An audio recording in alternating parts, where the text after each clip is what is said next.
Muy buenas tardes, hermanas y hermanos de esta congregación Emanuel.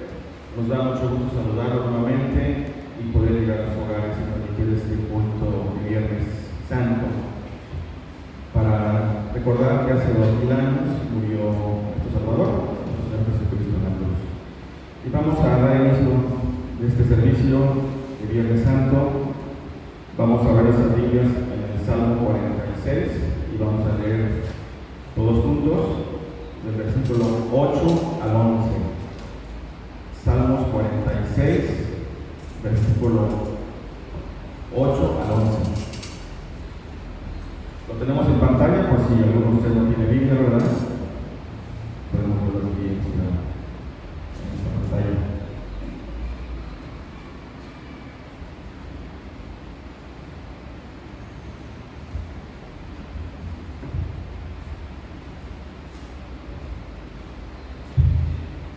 Dice la palabra de Dios: venid, ved las obras de Jehová, que ha puesto asolamientos en la tierra, que hace cesar las guerras hasta los fines de la tierra, que quiebra el arco, corta la lanza y quema los carros en el fuego.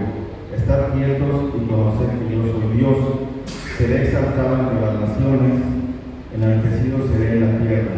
Jehová de los ejércitos está con nosotros, nuestro refugio es Dios de Jacob. Amén. Vamos a alabar a nuestro Dios a través de las alabanzas. Vamos a empezar con esta alabanza. Dios está aquí.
Gracias, Padre Celestial, porque nos permites congregarnos a través de estos medios digitales y poder recordar que hace 2000 años, Señor, murió tu Hijo Jesús en la cruz del Calvario, porque de esta manera fuimos bendecidos y fuimos rescatados, Señor, del pecado.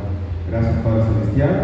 Te pedimos, Señor, que te hagas este culto que es para ti exclusivamente. Tú lo perfecciones con tu Espíritu Santo. Y también te pedimos, Padre Celestial, que bendigas a todas las familias que conformamos esta congregación. Ahorita escuchen en sus hogares, que los bendiga, Señor, que nunca falte el sustento, los alimentos, que a pesar de las circunstancias que estamos viviendo, Señor, tú no permites que perdamos la paz y sigamos adelante, Señor, porque sabemos que tú estás con nosotros siempre, hasta el fin del mundo. Amén. Continuamos, hermanos, alabando a nuestro Dios. Vamos a ver en este momento el Salmo 22, del versículo 6 al 11.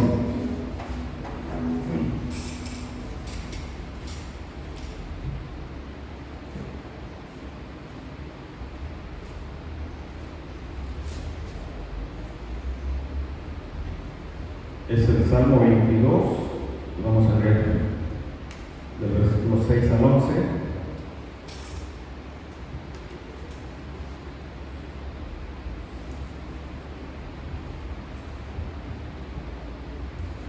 Dice la palabra de Dios: mas yo soy gusano y no hombre, oprobio de los hombres y despreciado del pueblo. Todos los que me ven me escarnecen, entran la boca, menean la cabeza, diciendo: se encomendó a Jehová, líbrele de él. Sálvele, puesto que en él se complacía. Pero tú eres el que me sacó del vientre, el que me hizo estar confiado desde que estaba en los pechos de mi madre. Sobre ti fui echada desde antes de nacer, desde el vientre de mi madre, tú eres mi Dios. No te alejes de mí, porque la angustia está cerca, porque no hay quien ayude. Amén. Continuamos alabando a nuestro Dios a través de estas alabanzas. Esta se llama De tal manera me amó.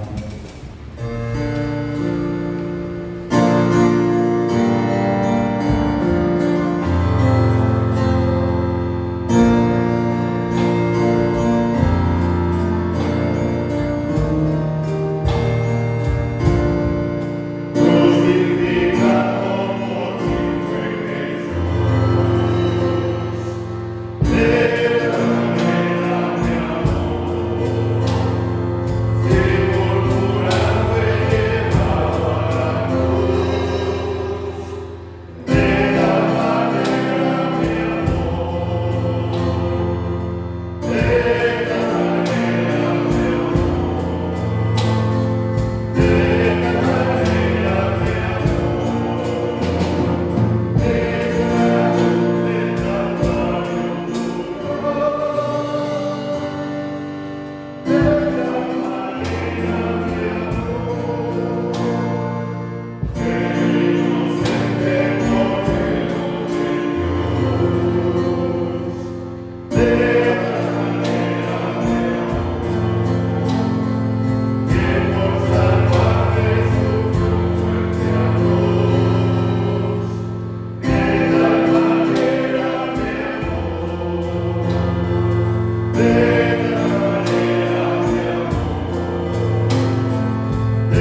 Buen día.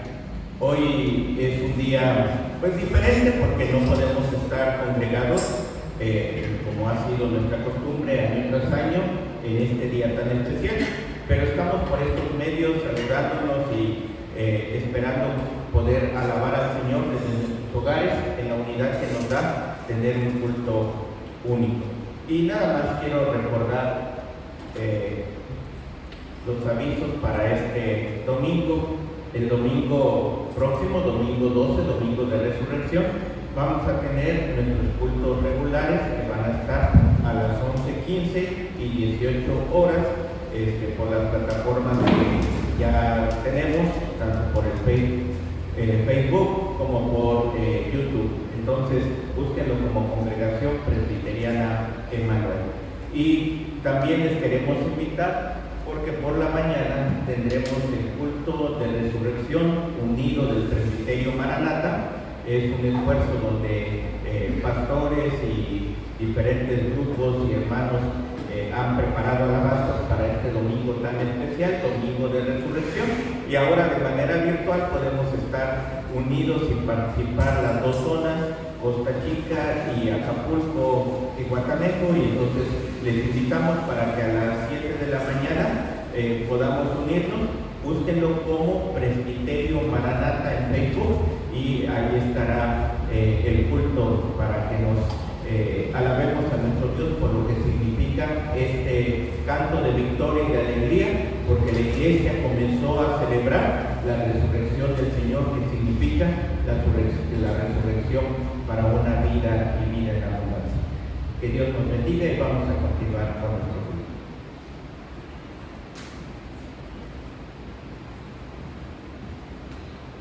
Vamos a tener la lectura, hermanos, de los versículos base para el mensaje de esta mañana.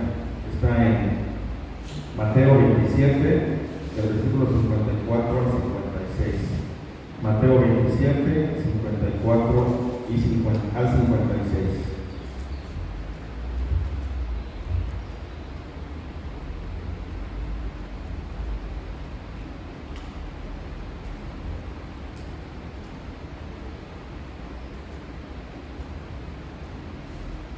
Dice la palabra de Dios: el centurión y los que estaban con él guardando a Jesús, visto el terremoto y las cosas que habían sido hechas, temieron en gran manera y dijeron: verdaderamente este era Hijo de Dios. Estaban allí muchas mujeres mirando de lejos, las cuales habían seguido a Jesús desde Galilea, sirviéndole, entre las cuales estaban María Magdalena, María la madre de Jacob y de José, y la madre de los hijos de Zebedeo. Amén. Vamos a dejar la palabra a su pastor que nos dé el mensaje esta tarde de parte de Dios.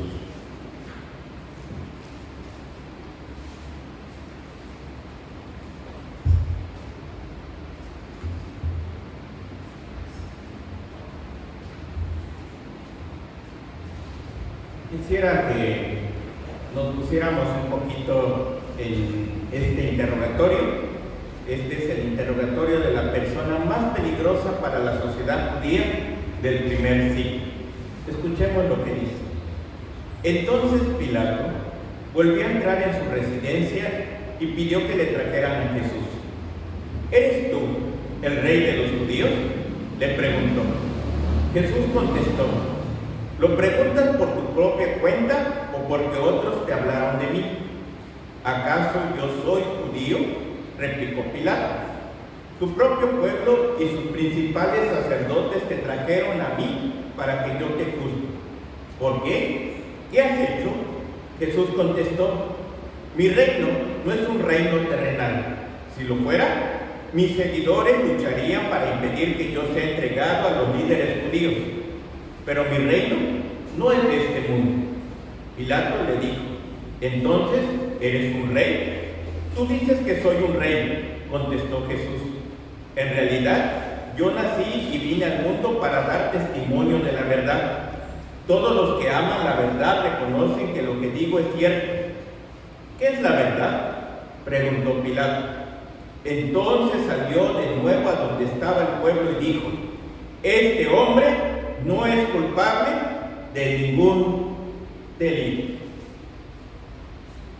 Al escuchar este interrogatorio y ver el aspecto tan amenazador del acusado, ¿cuál hubiera sido tu conclusión del juicio? ¿Culpable o inocente? Vamos a orar. Te damos gracias, Padre, por la oportunidad que tú nos das para acercarnos a tu palabra en esta tarde. Te rogamos que tú nos guíes a toda verdad y nos ayudes a entender, a valorar y a saber que cuando Jesús tomó nuestro lugar en la cruz, lo hizo para que todos nosotros tuviéramos esperanza de una vida en abundancia y una vida eterna. Gracias, Padre, porque tú nos has librado en Jesucristo de la condenación eterna para la vida, para lo cual tú nos creaste para la vida en eternidad. Te alabamos por tu amor, que no lo merecemos, en Jesucristo nuestro Salvador. Amén. Mateo 27, 54, en esta traducción, que es la traducción versión internacional, dice: cuando el centurión y los que con él estaban custodiaban a Jesús, vieron el terremoto y todo lo que había sucedido, quedaron aterrados y exclamaron: verdaderamente este era el Hijo de Dios. Y ustedes están viendo ahí más o menos una reconstrucción, una imagen de lo que es un centurión.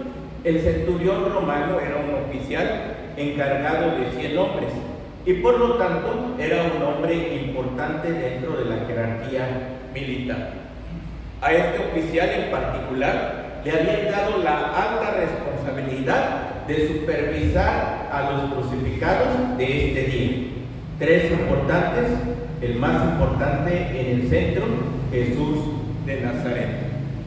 Es probable que tanto el centurión como los demás soldados que estaban guardando a Jesús se hubieran hallado también en el pretorio cuando los dirigentes judíos lo llevaron allí por primera vez, cuando surge el interrogatorio que acabamos de escuchar unos minutos atrás. Tal vez estuvieron con la compañía de soldados romanos que acompañaron a los principales sacerdotes y los ancianos al huerto de Getsemaní para arrestar a Jesús. ¿Se acuerdan la escena?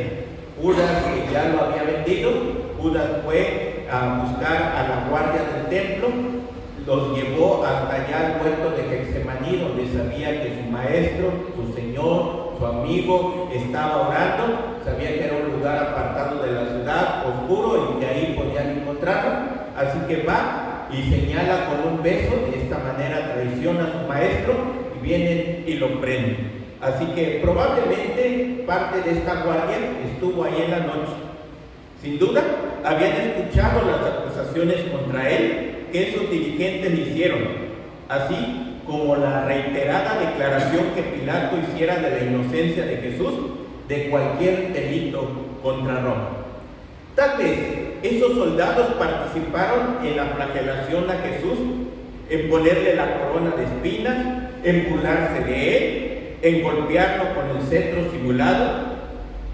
Y ya llegados al Gólgota, lugar donde lo crucificaron, lo habían clavado en la cruz, con indiferencia habían echado suerte sobre su ropa y lo habían escarnecido mientras lo colgaban allí en agonía.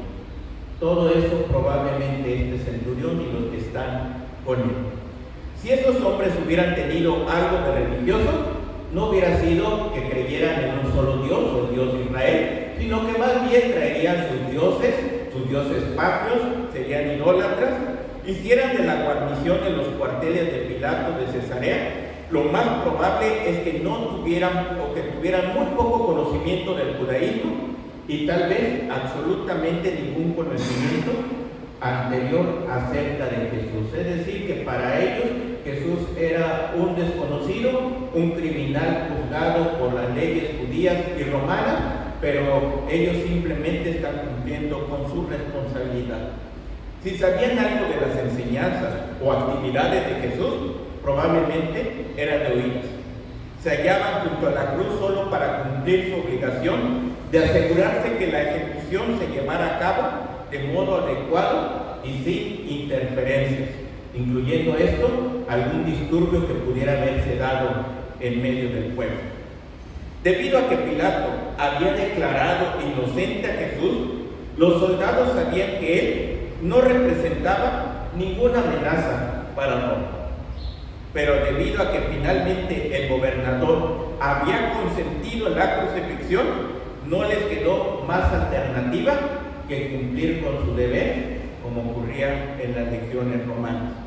Para esos hombres Jesús no era más que un personaje extraño que al parecer hizo una afirmación tonta y totalmente inofensiva de ser algún tipo de rey religioso, porque así ha de haber sonado y así lo han de haber visto aquellos hombres. Era evidente la primera vez que vieron a Jesús que él no representaba ninguna amenaza militar o política para Roma, y debió parecerles extraño que los dirigentes judíos lo tomaran sus palabras tan en serio. Cuando lo llevaron ante Pilato, ya lo habían golpeado, ya lo habían escupido, y parecía cualquier cosa menos alguien digno de la realeza o que representara algún peligro para la sociedad judía o romana. Ni siquiera parecía o hablaba como muchos de los insurrectos de los soldados que habían visto y tal vez ayudado a ejecutar en otras ocasiones. Él no tenía ninguna banda de guerreros que llegaran a su defensa, sino que no tenían seguidores visibles en absoluto. Acuérdense que los discípulos, cuando arrestaron a Jesús, huyeron, se escondieron, y el único que lo seguía de cerca, Pedro, cuando le preguntaron abiertamente, ¿tú eras de él? ¿Estabas con ellos? Pedro negó, ni lo conozco. Y ya que ni siquiera ofrecía ninguna defensa personal, los guardias pudieron haber creído mentalmente que Jesús tal vez era una persona perturbada. Cuando por fin le habló a Pilato, afirmó gobernar un reino que no era de este mundo, pareciéndoles que estaba totalmente fuera del contacto de esta realidad. El odio que los dirigentes judíos y las multitudes tenían hacia Jesús era bastante obvio para los soldados, pero la razón de ese odio no era obvia o evidente para ellos. Habían oído los gritos de «crucifícalo, crucifícalo», pero difícilmente tenían una idea de lo que estaba detrás de esa intensa amargura y ese odio contra Jesús. El supuesto reclamo de ser hijo de Dios parecía tan ridículo e inofensivo como la afirmación de ser un rey.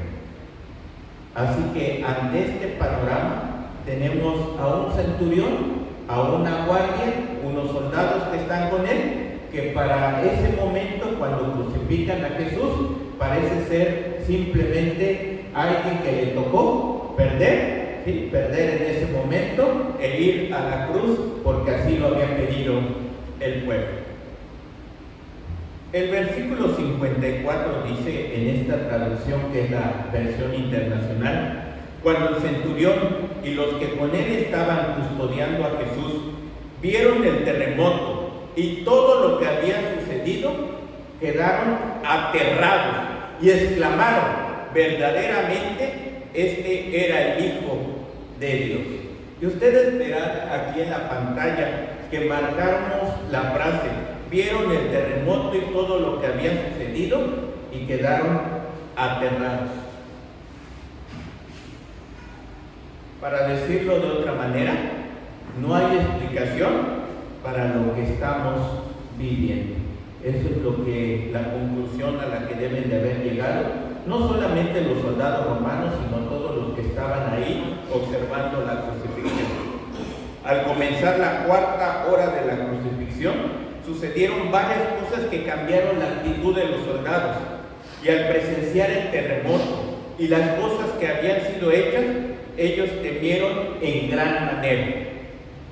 Lo primero en ponerlos nerviosos había sido la oscuridad repentina. ¿Se acuerdan que dice el texto que vino las tinieblas? En pleno mediodía se oscureció. Los soldados no habrían estado conscientes del rompimiento del velo del templo y tampoco de que se abrieron los sepulcros, pero no pudieron de dejar de notar el terremoto con las rocas partidas con violencia, y esa fue una experiencia aterradora hasta para aquellos insensibles legionarios. Cualquiera hubiera sentido miedo. Hay una palabra que aparece aquí, que la traducimos como esta palabra terror, miedo, aterrados. Esta palabra es en el original fobeo o fobia, como la traducimos también.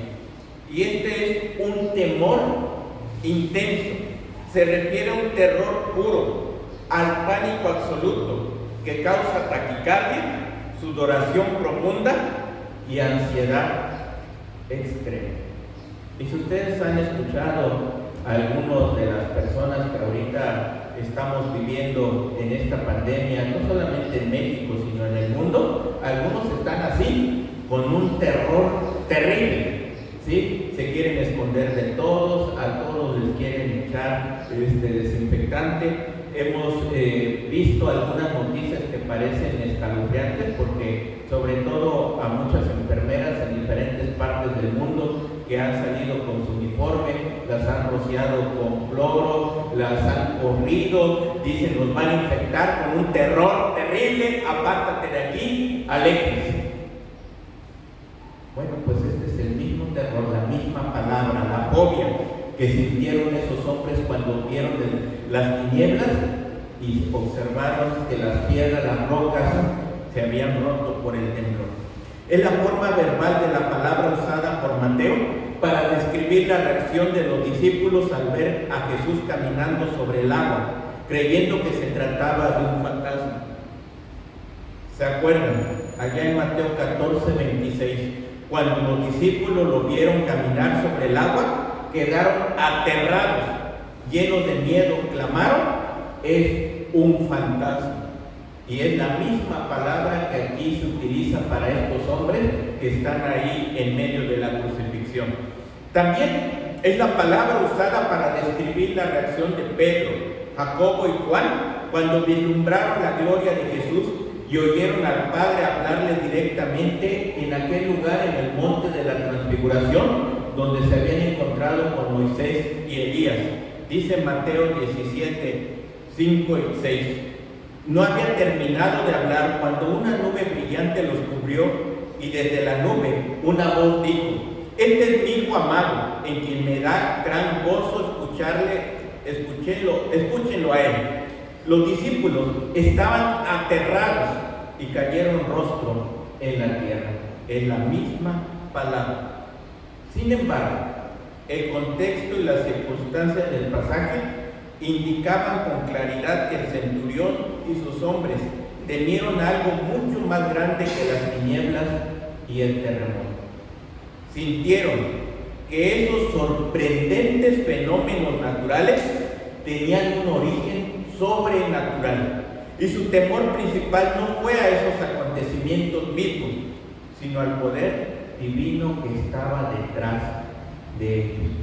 Son fuerzas de la naturaleza al servicio de un Dios, de una divinidad, de algo que ellos no podían comprender. Por eso estaban aterrorizados.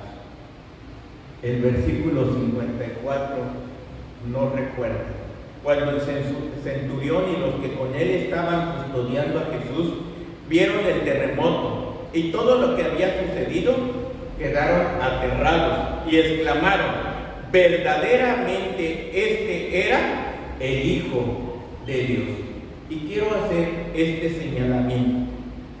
Ellos, a diferencia de otras personas que podrían decir la naturaleza, los seres de las tinieblas, algo está ocurriendo aquí que no comprendemos, ellos pudieron haber llegado a esa conclusión, como mucha gente llega a la conclusión esto que nos está ocurriendo es parte de nuestro desequilibrio, es el pecado, es la maldad, son las puertas del terror, es un cataclisma, es la guerra de potencias contra potencias, en fin, podemos decir tantas cosas a lo que está ocurriendo en estos días como aquellos hombres pudieron haber dicho también sobre las fuerzas de la naturaleza. Pero de lo que estaban observando llegaron a la conclusión tremenda y una gran afirmación que encontramos aquí en el Evangelio. Verdaderamente este era el Hijo de Dios. Por lo tanto, Dios está detrás de todo lo que está aconteciendo en esta tarde. El temor emocional que sintieron pronto se convirtió en asombro reverencial y espiritual, como lo atestigua el hecho de que no salieron corriendo para salvar sus vidas, ni trataron de encontrar un lugar seguro, sino que más bien declararon, verdaderamente este era el Hijo de Dios. Marcos, que habla también de esta escena, nos dice que en realidad fue el centurión quien pronunció las palabras, pero Mateo deja en claro que también habló por sus hombres. Todos ellos comprendieron de repente que Jesús no era un crédulo, ni estaba trastornado, sino que en realidad era quien los judíos lo habían acusado de pretender ser, es decir, el Hijo de Dios, el Rey de Israel, el Rey de los judíos, el Señor de señores. Según hemos dicho, ellos habían oído a su propio comandante afirmar varias veces la inocencia de Jesús y pudieron haber oído la advertencia de la esposa de Pilato, quien declaró que Jesús no solo era inocente, sino que era un hombre justo. ¿Se acuerdan? Mateo 27, 19 le manda decir a Pilato que no le haga nada a este hombre porque es un hombre inocente y justo. Más eso, las pocas palabras que el Señor pronunció durante sus apariciones delante de Pilato y desde la cruz debieron haber penetrado en las mentes paganas endurecidas de los soldados. Ahora, ellos supieron que se hallaban en la presencia de alguien relacionado de algún modo con la deidad. El temor de los soldados da testimonio de su conciencia de pecado y su asombro reverencial, ofreciendo testimonio de haber sido confrontados con la santidad y la justicia de Dios. Es decir, que ante la escena de la crucifixión, ellos vieron algo mucho más que un hombre que estaban crucificando. Y al igual que Isaías, en su visión del templo, de pronto se dieron cuenta de que se hallaban bajo el juicio y la condenación de Dios, y que lo que estaba ocurriendo era el odio, era la reacción de Dios por lo que estaba ocurriendo en la cruz a su Hijo. Y entonces, como lo había hecho Isaías, probablemente ellos sintieron esto. Entonces dije: todo se ha acabado para mí. Estoy condenado porque soy un pecador. Tengo labios impuros y vivo en medio de un pueblo de labios impuros. Sin embargo, he visto al Rey, el Señor de los ejércitos celestiales. Estas son las palabras de Isaías, pero pudieron haber sido las palabras de esos hombres, porque al estar ante este crucificado se dieron cuenta que realmente Él era lo que decía ser, el Hijo del Dios soberano, el Señor de señores. Y cuando tú y yo nos ponemos delante de Dios, nos damos cuenta de nuestra pequeñez, de nuestro pecado, de nuestras limitaciones, de nuestra maldad. De hecho, estos tiempos tan críticos en los que estamos viviendo nos han hecho revalorar realmente cómo estamos, cómo está nuestra vida, qué estamos haciendo. Realmente estamos preparados si nos pasa algo terrible, perdemos el trabajo, perdemos la salud o perdemos la vida. Estoy listo para enfrentarme con el Señor, que me va a pedir respuestas de la forma y del estilo de vida en la que he estado. Estoy listo para encontrarme con mi Salvador. Estoy listo para encontrarme con el Dios que hace justicia. Y esos hombres se deben de haber preguntado esto ante la cruz. Creo además que la confesión que los soldados hicieron de la deidad de Jesús brinda testimonio de la posibilidad de que recibirían salvación. Tanto su temor como la confesión fueron respuestas espirituales a Cristo. La profunda convicción de los hombres puede verse en el inicio de la confesión con las palabras verdaderamente. No nos queda duda. Estamos seguros de que esto es así. Proclamaron sin reservas ni condiciones que el hombre ante cuyos pies se hallaba ahora era de veras el Hijo de Dios. Fueron sin duda algunas las mismas palabras que los dirigentes usaron para acusar a Jesús ante Pilato. Se hizo a sí mismo Hijo de Dios, que era por lo que lo acusaban, que el centurión tomó y usó personalmente para afirmar su fe. La gran diferencia fue que él y sus compañeros soldados ahora creían que esas palabras eran verdaderas, que no eran solamente una ironía o una locura, sino que son realidad. La declaración verdaderamente, este era el Hijo de Dios, se convirtió para ellos en una profesión de fe en Cristo. Se convierte como para todos los cristianos en nuestra declaración, hasta que tú y yo decimos Jesús es el Hijo de Dios, Jesús es el Salvador, Jesús es mi Señor. Hasta ese momento es que realmente soy parte del pueblo de Dios. Hasta ese momento es cuando la fe se hace una realidad. Hasta ese momento es cuando realmente puedo estar seguro de que soy y que estoy en las manos de nuestro Dios y que soy de su pueblo. Un teólogo del siglo XX escribió, Lenski, este gentil llamado Longino en la tradición llegó a la fe debajo de la cruz del Salvador muerto. Porque ustedes podrán encontrar en la historia de la Iglesia de Occidente, existe Longino. Así lo han identificado a partir de la Edad Media a este soldado, a este centurión. Es una tradición, pero el teólogo nos dice, y esto es lo más importante, llegó a la fe debajo de la cruz del Salvador muerto. Algo que parece humanamente imposible, pero que ocurrió en ese lugar. Las compasivas y profundas palabras de Jesús que los soldados oyeron, el comportamiento humilde y de entrega y la total falta de ira o venganza que vieron en él, obrando en los corazones de ellos, transformó su vida en esa tarde. Pero la única manera en que pudieron haber conocido con tal certeza que Jesús era verdaderamente el Hijo de Dios fue a través de la iluminación del Espíritu Santo, mismo que debe haberles iluminado a ellos, como ilumina durante toda la historia de la Iglesia a aquellos que caemos rendidos a sus pies. Mateo 16 y 17 dice lo siguiente: Simón Pedro contestó a la pregunta de ¿quién eres tú? ¿Y quién dice la gente? Y luego Jesús le preguntó a Simón, ¿y ustedes quién dicen que soy yo? Simón contestó, tú eres el Mesías, el Hijo del Dios viviente. Jesús respondiendo, bendito eres, Simón, hijo de Juan, porque mi Padre que está en el cielo te lo ha revelado. No lo aprendiste de ningún ser humano. ¿Por qué? Porque la fe es resultado del hablar de Dios a nuestros corazones. Es hasta que Dios ilumina nuestro ser.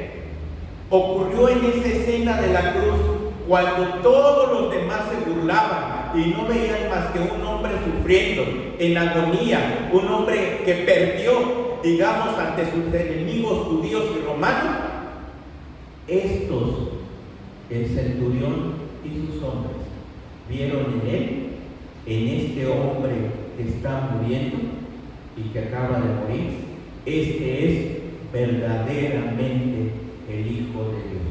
Eso no lo revela nada, no hay lógica, Es el Espíritu Santo que habla y que ha hablado a lo largo de 21 siglos a la vida de la iglesia.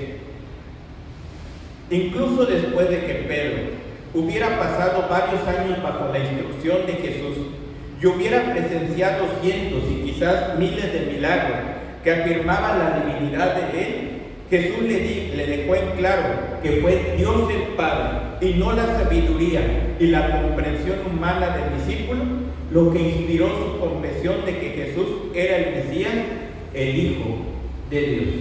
Por eso, aunque muchos escuchan y leen la palabra y estamos en una sociedad cristianizada en lo general, donde hablamos de Semana Santa, apartamos el tiempo, tomamos estos días para reposo, hablamos allá de Pascua, hablamos de Cuaresma y tantas cosas que nos anuncian religiosamente que es un tiempo especial.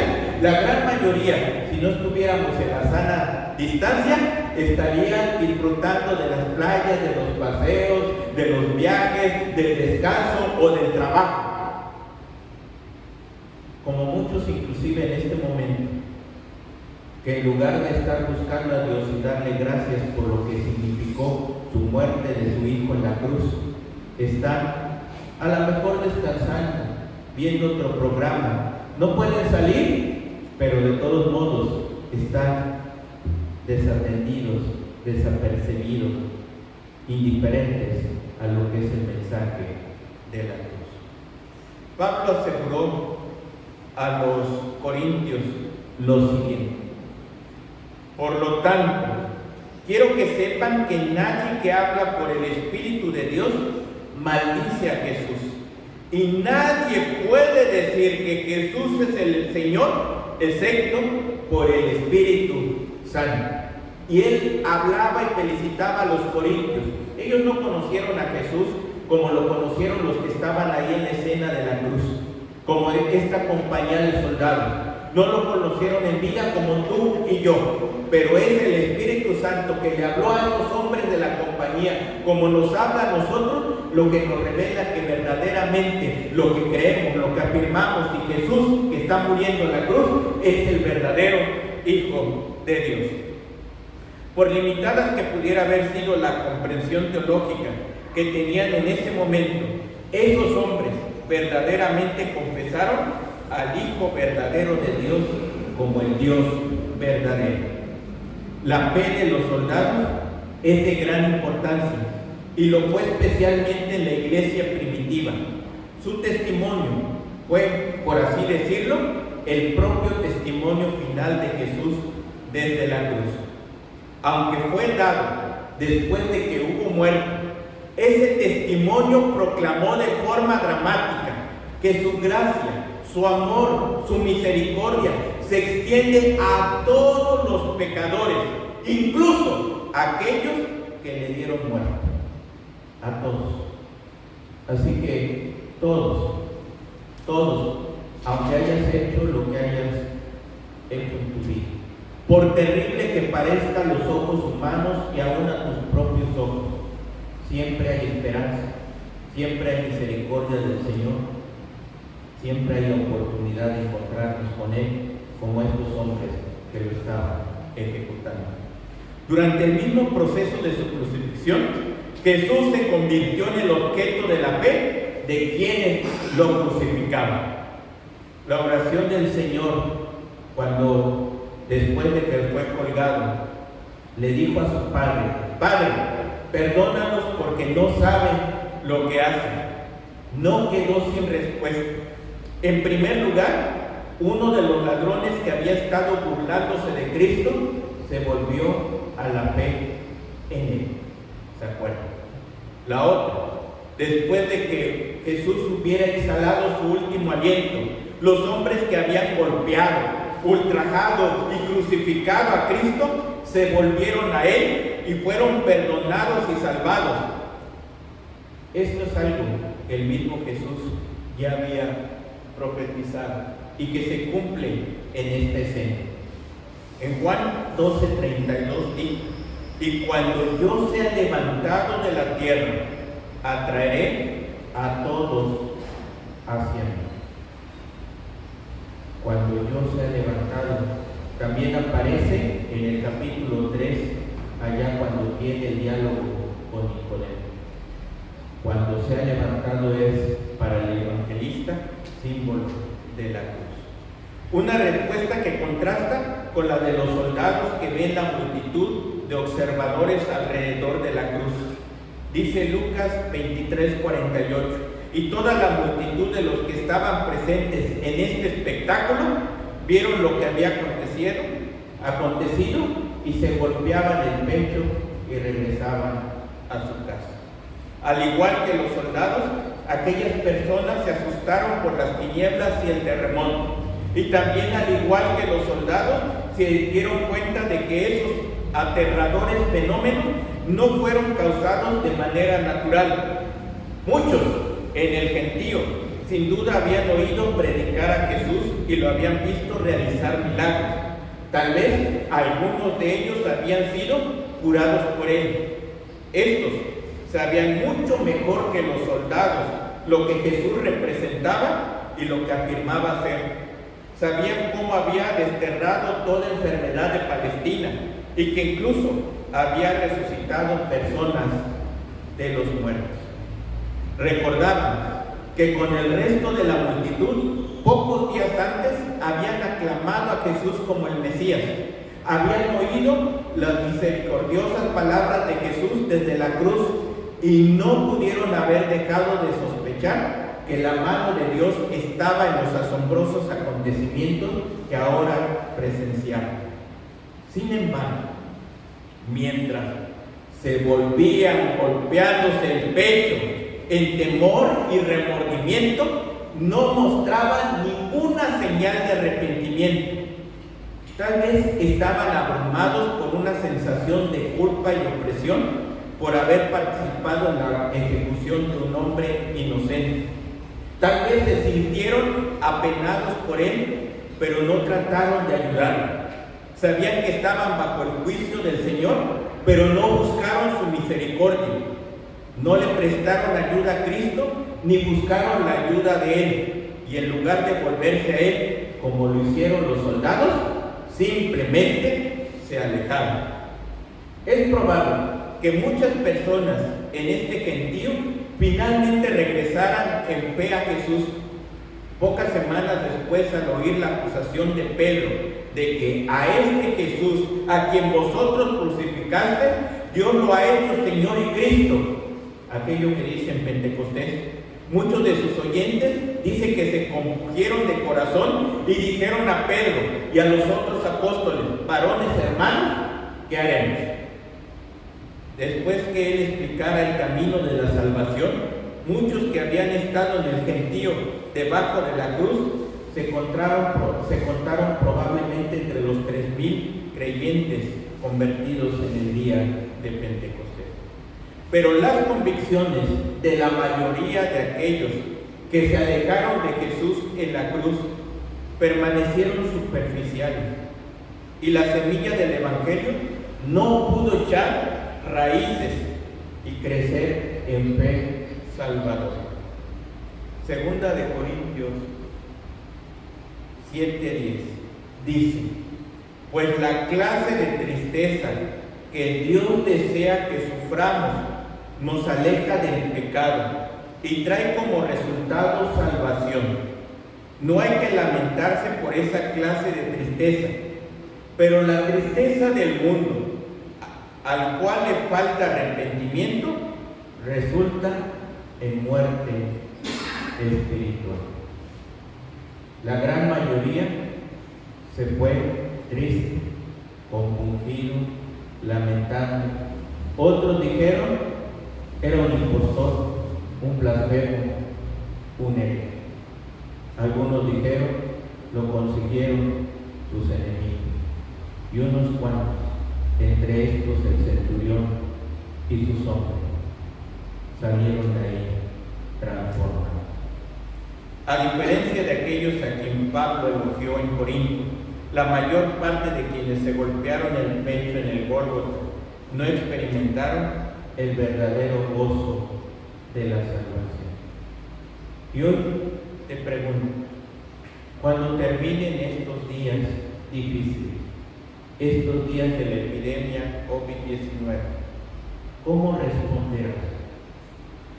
¿Como alguien compungido, lamentando la pérdida de tiempo, de economía, lamentando que no pudiste comprar, viajar, tener tus vacaciones, lamentando que a lo mejor perdiste tu trabajo o hasta tu salud? ¿O dirás, detrás de esto, Dios habla y quiere mostrar su misericordia y quiere decir que a pesar de todo, aquí está Él con nosotros? El centurión y los que estaban con él regresaron a su casa, no compungidos, transformados cuando dijeron, este es verdaderamente el Hijo de Dios, y experimentaron la fe que salva. De ahí tú y yo podemos decir, hemos experimentado también la fe que salva. Vamos a orar. Te agradecemos, Padre, porque nos has dado la oportunidad de recordar que tú viniste a esta tierra para morir por nuestros pecados, pero que es hasta que nosotros podemos declararte como tu Hijo, como el Hijo de Dios, como nuestro Señor, como el Dios verdadero, que tu fe, tu acción, lo que tú lograste por nosotros en la cruz del Calvario, se convierte en una fe salvadora que transforma nuestros días, nuestros años y que nos prepara para el encuentro eterno. A ti la honra y la gloria por lo que tú hiciste, porque tomaste nuestro lugar en la cruz. En el nombre de nuestro Salvador Jesucristo. Amén. Vamos a entonar este himno tradicional en la cruz para darle gracias a Dios por este acto de misericordia.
Bueno, hermanos, desde ahí, desde tu lugar, desde tu hogar, vamos a preparar prepararnos para darle al Señor lo que le pertenece. Vamos a levantar una ofrenda de nuestros hogares para que posteriormente podamos pasar a depositar o hacer la transferencia bancaria.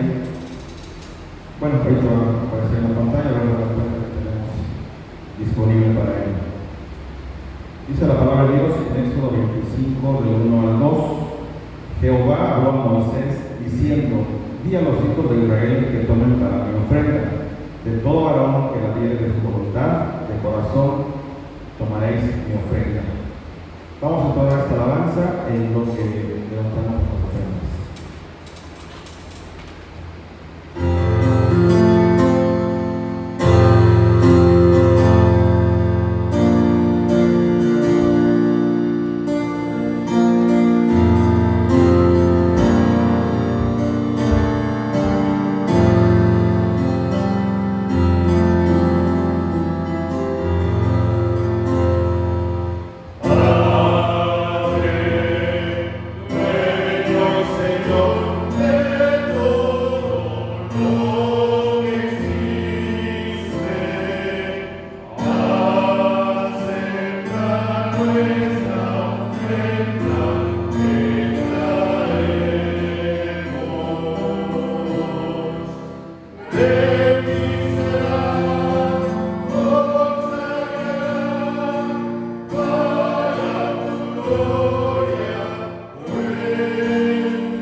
Ponemos en tus manos estas ofrendas de estos días para que tú las bendigas, Señor, porque sabemos que es fruto de todo lo que tú nos das, Señor. Te pedimos que bendigas a las familias que pudieran ofrendar, pero sobre todo a las que no pudieran, Señor, para que tú les concedas un trabajo o un ingreso para que tengan esa bendición. Gracias, Padre, te pedimos que tus ofrendas nunca falten aquí en la congregación para solventar los gastos que tenemos día a día. Gracias, Padre, por esta bendición, en el nombre de Jesús. Amén.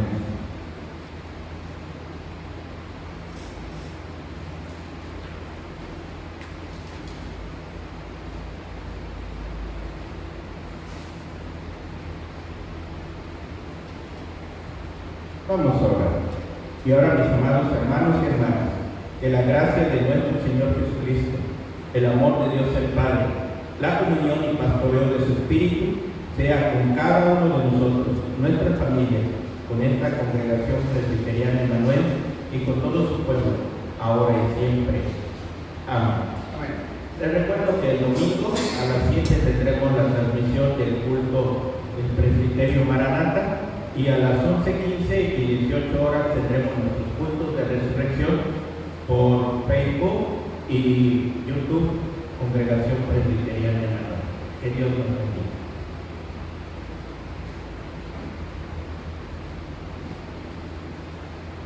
Para despedirnos vamos a cantar este himno, porque tú eres bueno.